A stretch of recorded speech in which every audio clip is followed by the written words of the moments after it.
is Clubit. We've seen quite a lot of games on show from the National Film and Television School this weekend, so we've caught up with Alan to tell us a little bit more about the school and its project. Great, yes. So, hello there.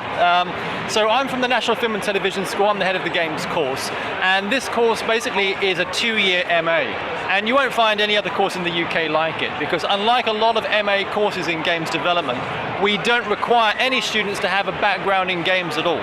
So you can come on to our course without having known anything about games. We have a Brazilian pie maker who came on the course. We have a neuroscientist who fancied a career change. We have virologists. We have people from all different backgrounds who come onto our course.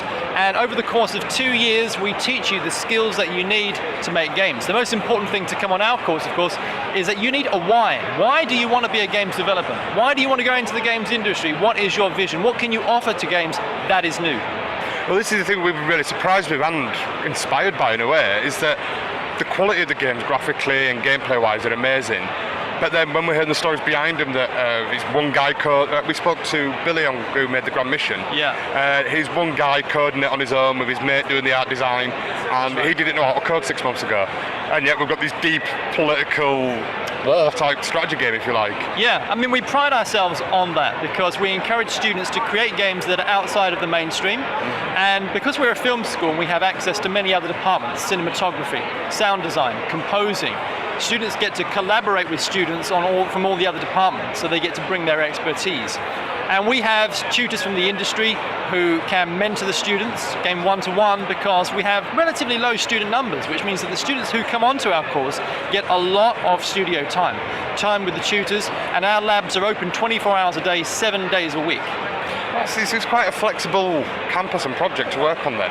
Yes. It's available anytime with the cream of the crop as mentors, really. Yeah, that's right. Accessible to. Yeah. So that's what's great and what makes our course unique. They get access to all of those facilities around the clock, and not just that, they get a lot of time. The studio is set up like a game studio. So we're one of the first higher education institutions to have one VR headset per student, which means that they get to work on, for example, VR projects, and they get access to that hardware to concentrate on it. Yeah, so they're not able to book time in and right. share resources and stuff. Exactly. And being at EGX like this, how important is it not just for getting the games across and showcase them, but how important is it for the students themselves? Because we see quite a lot of big beaming smiles and really proud to talk about their projects. Well, excellent. Yeah, I mean, certainly it's a really, really important event for the students. And in fact, for the second year, where they have a whole year to make a game, that's what you see here at EGX. So this is something they've been leading towards from January, when they started development on their game. And this event really is where they can not only showcase their talent, it's partly about that, but it's also partly about developing connections in the industry to show them what their games are. And again, we have many students here who have been interviewed by many different people from the press, from the media. They get great coverage for their games. Not only that, but they get to sign up with publishers and try to arrange deals that maybe can further their projects.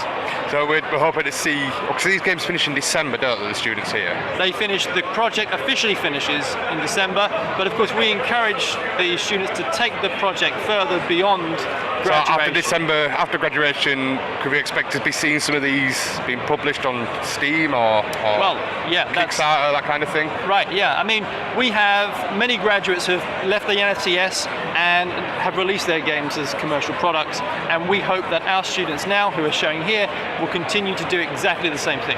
And you say it's a 2-year course. Is that a new enrolment every year? A new batch of 2-year students? Right. So the course runs from January to December, and every single year we get new students, and it's a 2-year MA. So the first year they learn the fundamentals of how to make games, and in the second year that's where they can focus on their portfolio masterpiece.